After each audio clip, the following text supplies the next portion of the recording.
A continuación, el maestro en ingeniería Martín Rubén Jiménez Magaña, de la Universidad Nacional Autónoma de México, nos dará una plática, una conferencia sobre selección, dimensionamiento y operación de válvulas en redes presurizadas.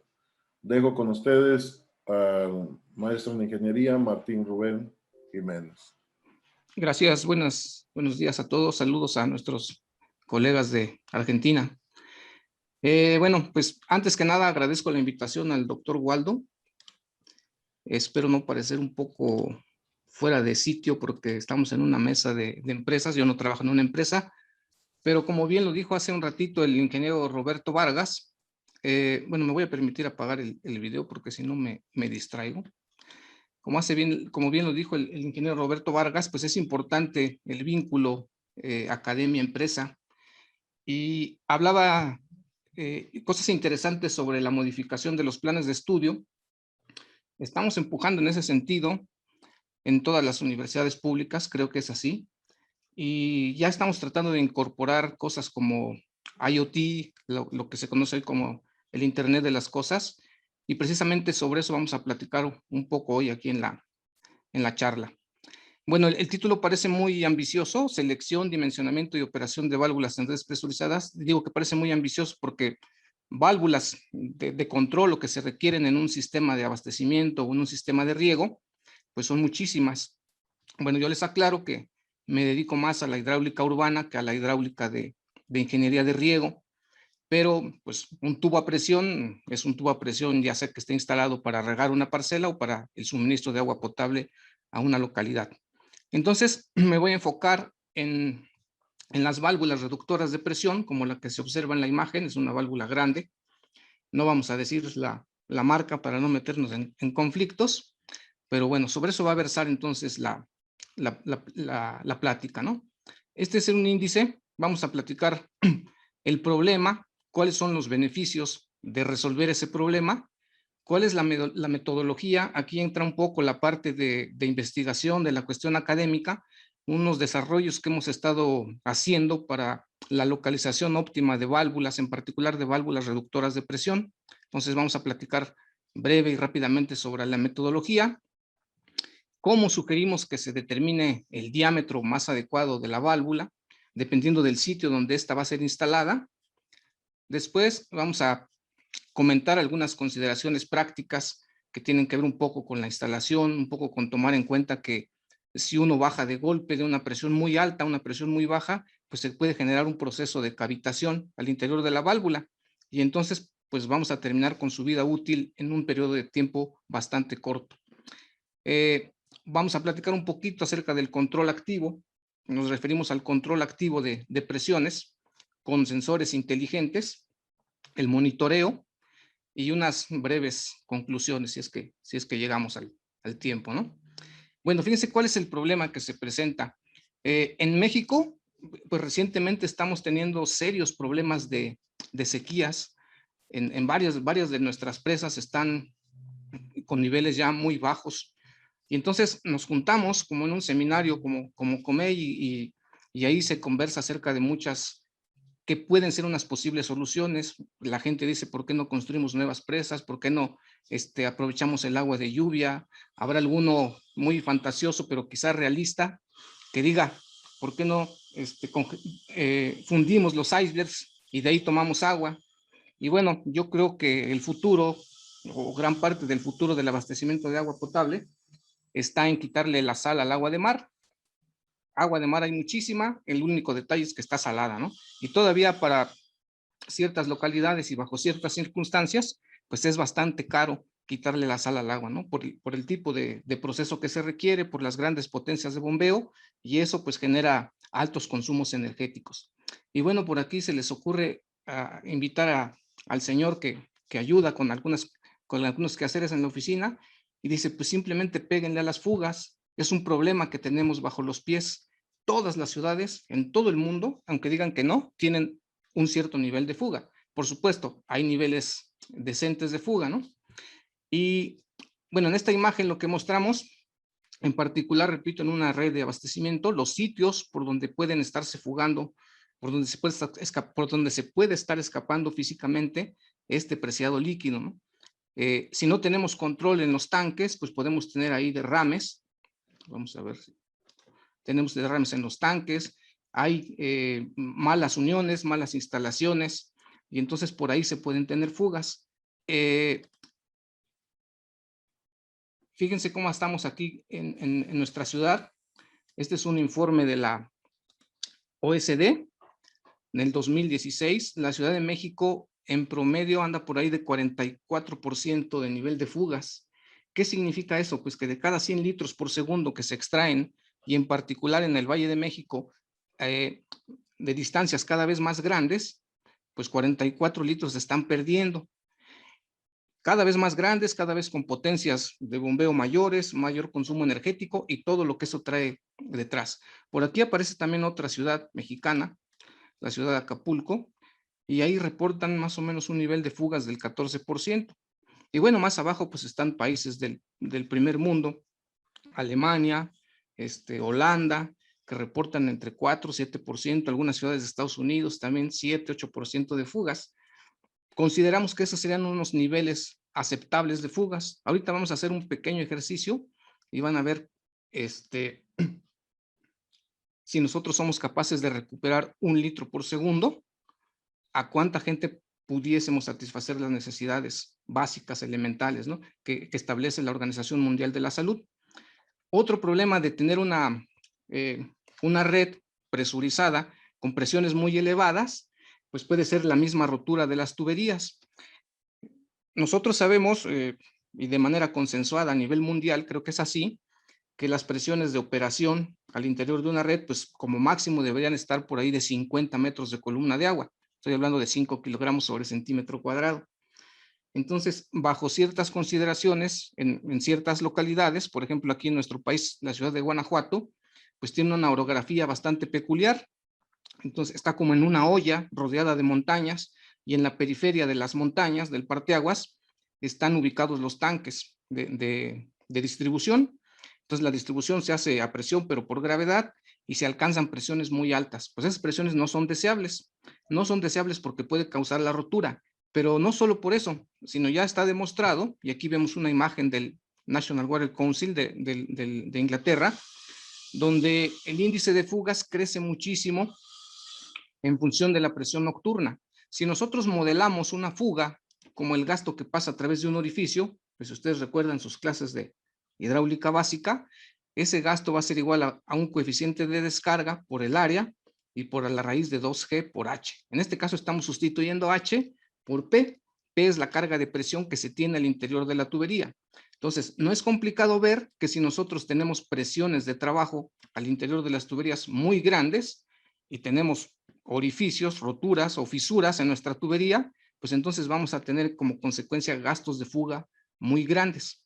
Eso no es deseable, pues el agua es vital, además en muchos lugares cuesta muchísimo obtenerla como para estarla tirando, ¿no? Bueno, manejamos un concepto que es el concepto de mínimo nocturno. Ustedes ven en la línea sólida cómo evoluciona la presión en el día, y después por aquí tenemos el consumo. Y más aquí abajo marcado con color negrito está lo que se fuga. Vean que normalmente pues la presión es una cuestión inversa. Es decir, tenemos mucha presión, tenemos poco gasto, o si tenemos mucho consumo, pues en consecuencia tendremos una presión baja. Entonces ya también de manera consensuada a nivel mundial se ha estudiado que ese mínimo nocturno se suele presentar entre las 2 y las 4 de la mañana. Es cuando normalmente pues todos estamos durmiendo. Entonces la presión al interior de la red pues crece muchísimo, y si recuerdan la lámina anterior dijimos que el gasto entonces es función de la presión, pues ahí crece muchísimo el gasto de fuga. Todo esto que está marcado en negro es el volumen que se está fugando en una cierta localidad debido al patrón de consumo que ahí se tenga, ¿no? ¿Cuáles son los beneficios? Pues creo que a todos nos quedan claros los beneficios de controlar presiones, de recuperar caudal, de disminuir los índices de fugas. Tendremos agua para todos, tenemos la posibilidad de conservar nuestro medio ambiente, e incluso podemos tener beneficios económicos, porque repito, si nosotros estamos extrayendo agua de grandes profundidades con un alto costo, y ahora voy a necesitar extraer menos, pues entonces ese costo va a disminuir. Hace un momento les decía que íbamos a hacer un ejercicio aquí bastante rápido, al fin que vamos bien de tiempo. Si ustedes recuerdan, y es un cálculo ahí más o menos nada más, ¿eh? Hablamos del gasto medio y siempre decimos que tenemos por aquí una dotación, una población, y eso lo dividimos entre 86,400, ¿no? Y eso nos da el gasto medio diario. Pero ahorita vamos a pensar que con eso podemos, bueno, se pueden satisfacer las necesidades de una cierta cantidad de población. La Organización Mundial de la Salud, si no mal recuerdo, dice que para satisfacer las necesidades elementales de una persona se requieren por ahí de 70, 80 litros por habitante por día. Si nosotros, que ahorita vamos a ver para cuántos habitantes nos serviría, por ejemplo, recuperar 1 litro por segundo. Entonces, si nosotros tenemos aquí como resultado 1 litro por segundo, pues entonces es algo muy sencillo, dividiremos 86,400 y aproximando esa dotación, para hacerlo ahorita rápido, a unos 100 litros por habitante por día, estamos diciendo que por cada litro por segundo recuperado, pudiésemos bien satisfacer las necesidades de 900 personas, ¿no? Dejándolo en números cerrados. Entonces, a lo mejor no suena tanto 900 litros por segundo, pero 1 litro por segundo, perdón, 900 personas, pero 1 litro por segundo, pues yo creo que vale la pena recuperarlo, ¿no? Sabiendo que hay muchísima gente que todavía no tiene acceso al agua. Bueno, entonces ese es el problema y que lo tienen todas las ciudades y muchas redes. Entonces, ¿cómo lo podemos controlar? Bueno, yo sé que existen métodos de detección de fugas, pero aquí vamos a platicar de un método, vamos a decir, indirecto. Si controlamos la presión, entonces en consecuencia vamos a controlar esos niveles de fugas. Aquí hay dos imágenes de válvulas reductoras de presión, dos que están conectadas en serie. Más adelante platicaremos por qué, bajo ciertas circunstancias, se hace necesario tener válvulas conectadas en serie. Y aquí pues es una sola válvula, ¿no? Con pilotos normales. Bueno, el problema en una red de abastecimiento urbano pues se vuelve complejo. Aquí tenemos una red, es una red real, es un sector de la Ciudad de México, la Magdalena Contreras, en el sur de la Ciudad de México, para los que no son de aquí. Y entonces todo lo que ustedes observan en color rojo, ahí tenemos presiones por encima de 50 metros de columna de agua, cargas de presión por encima de 50. Claro, pues ahí nos pega la topografía, porque aquí tenemos una parte muy alta y hacia acá pues una ladera. Entonces, cuando ya se tiene una red de este tamaño, pues es complejo determinar así a ojo dónde me conviene poner válvula reductora de presión. Es una cuestión económica también. Yo no voy a sembrar todo eso, a llenar eso de válvulas, porque eso sería carísimo. Si ustedes hacen una cotización, pues ahorita una válvula, por ejemplo, de 8 pulgadas, anda más o menos por ahí de $2,800, ¿no? Una válvula de 6 pulgadas, reductora de presión, pues cuesta más o menos $2,000. Entonces no me puedo dar el lujo de poner válvulas por todos lados. Tengo que seleccionar los sitios más adecuados y la presión de salida, la presión de tarado más adecuada también, para que en todo ese sector yo logre controlar la presión. Y aquí es donde entra un poco la parte de investigación y la academia. Lo que hemos hecho es implementar un algoritmo genético para que él solito nos diga dónde tiene que colocar válvulas, con el objetivo de que sea el menor número posible y que además logre controlar la presión en todo ese sector. Entonces, por ahí implementamos un cromosoma doble, tenemos un cromosoma binario que nos dice en qué tubería nos conviene colocar la válvula, y luego tenemos un cromosoma real que nos dice cuál tiene que ser la presión de salida más adecuada. Pues esta red, como ustedes ven, tampoco es tan pequeñita. Estamos hablando de 640 tubos y 529 nudos, ¿no? Entonces es una red pues, de un tamaño mediano. Bueno, no vamos a meternos en los detalles del algoritmo genético porque no nos daría tiempo, pero una vez que nosotros cargamos los datos en ese algoritmo que se programó, entonces él nos dice, mira, te conviene colocar 23 válvulas reductoras de presión y además seccionar en 5 sitios. ¿Por qué seccionar? Pues cuando se tiene una red tan compleja, yo puedo poner por aquí un obstáculo y ustedes saben que el agua va a buscar por dónde para llegar al mismo sitio. Entonces, si yo pongo por aquí un obstáculo, pues quizá el agua se vaya por otro lado y regrese hacia el mismo sitio. Entonces, por eso es que a veces se hace necesario hacer algunos seccionamientos para que las válvulas reductoras funcionen adecuadamente. Bueno, esta es la imagen con los contornos de presión. Una vez que nosotros colocamos esas válvulas reductoras de presión, aquí no son de diámetros muy grandes, estamos hablando de válvulas de 4, 3, 2 pulgadas, entonces no son tan grandes para que no se espanten con el precio, es decir, 23 válvulas de a $2,800, pues es muchísimo dinero, pero por supuesto que la inversión también vale la pena. Aquí tenemos dos esquemas, un consumo de 100 litros por segundo, se estaban fugando 39 litros cuando no teníamos control de presión, y una vez que tenemos control de presión, pues logramos disminuir esto de 39 a 21 litros por segundo.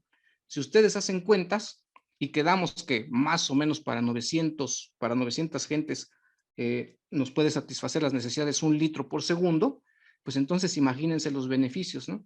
Estamos hablando de 21 para 39, si no me fallan las matemáticas, son 8 litros por segundo, ¿no? ¿Sí estamos de acuerdo?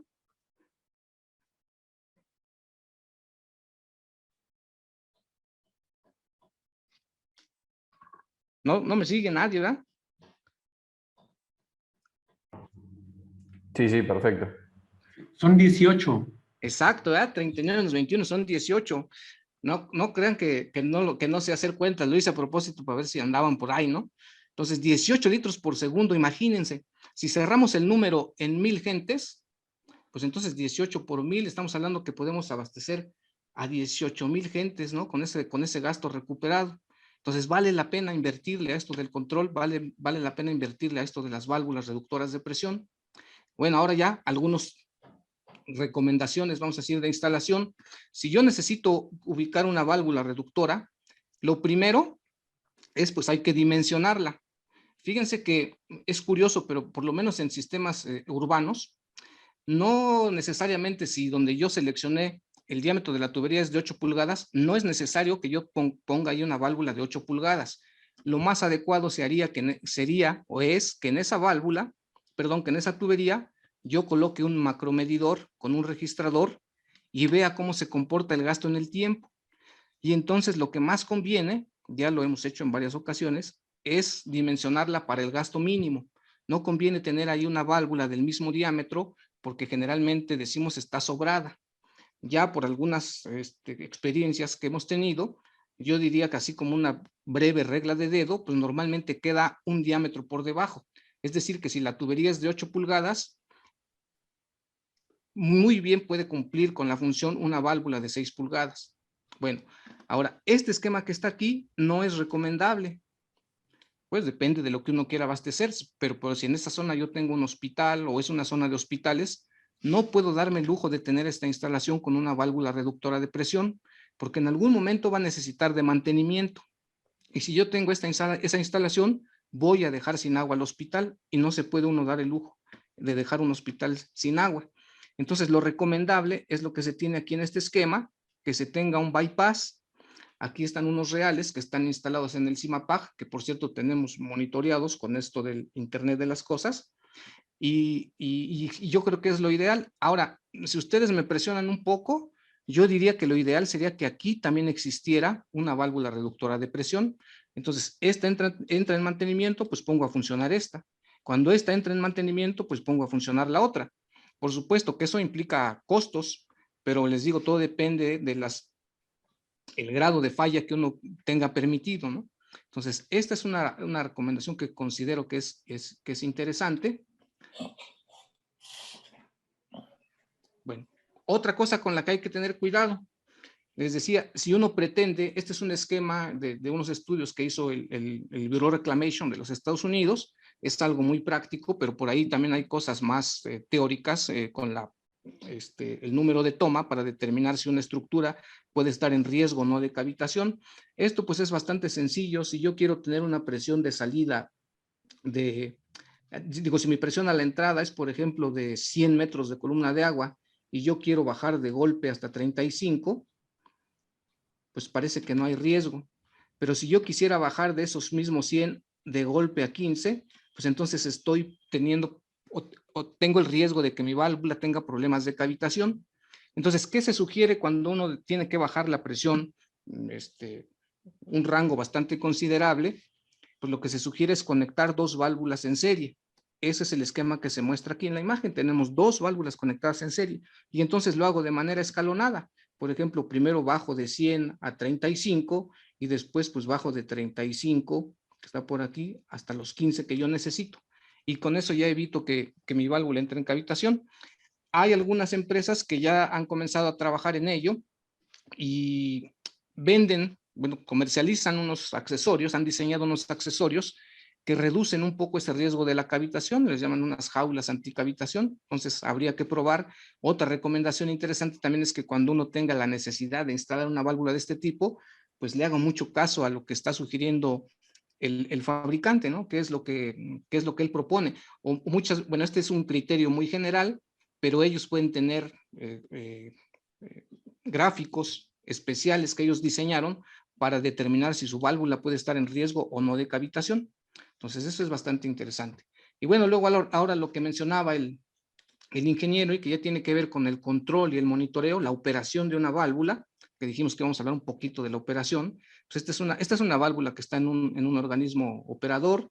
Estos son unos registros, pues aquí se ven muy disparados, pero realmente no lo es tanto. Aquí si nosotros sacáramos un promedio, estamos hablando de que la presión en promedio anda por ahí de 9 bares, 9 kilogramos sobre centímetro cuadrado, 90 metros de carga de presión de columna de agua. Pues aquí hubo un detalle con la medición, con el registrador, y pues aquí se tiene un control fijo, y ese control fijo está más o menos en promedio bajando de 9 a 1.8 bares, ¿no? Entonces es un control fijo. Usualmente todas las válvulas reductoras de presión pues tienen unos pilotos con los que se puede hacer ese control fijo, ¿no? Pero también existen unas cosas que llamamos control inteligente.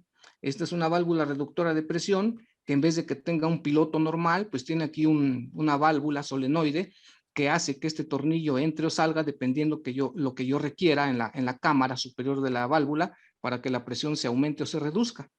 Y además eso se puede hacer vía remota. Desde mi teléfono yo puedo estar controlando mi válvula. O es más, lo puedo hacer de manera automática. Y hay diferentes tipos de modulación. Por ejemplo, aquí se tiene una modulación por tiempo. Si ustedes observan, esta curva es la curva de presión y la curva que tenemos aquí abajo, la curva roja es la curva de caudal. Entonces, esta presión de la línea azul fuerte es la presión a la entrada y la línea azul suave es la presión a la salida de la válvula. Entonces, aquí se está controlando por tiempo. Nosotros ya detectamos una vez anterior, digamos, midiendo nada más el gasto, cómo es que se comporta. Vimos que entre esta hora y esta hora, todos los días, el gasto baja y entonces simplemente se disminuye la presión, está disminuida por tiempo. Siempre entre las 1:45, vamos a decir, y las 7:45, entre la 1:45 y las 7:45. Aquí se tiene una modulación por tiempo y eso lo hace la válvula de manera automática. Aquí tenemos una modulación por caudal. El caudal es el que está en rojo, la presión aguas arriba es la que está en un azul fuerte y la presión aguas abajo es la que está en un azul claro. Entonces aquí lo que se tiene es un medidor de flujo, pero que también tiene un registrador y que le está mandando la señal a la válvula de control y en función del gasto que se esté demandando, él entonces está liberando la presión. Vean que, digo, con una cierta distancia, porque pues uno es gasto y otro es presión, pero la presión a la salida está tratando de seguir el comportamiento del gasto. Independientemente de la presión que yo tenga a la entrada, que es esta línea azul, la presión a la salida se está comportando como el gasto. Aquí el gasto baja, baja la presión. Aquí el gasto sube, sube la presión. Entonces, 5 minutos. sí, gracias. Entonces digo, salvo sus detalles de las distancias, pero la presión a la salida está siguiendo el comportamiento del gasto. Bueno, unas breves conclusiones. Pues controlar, ya lo vimos, controlar la presión nos ayuda a reducir las fugas.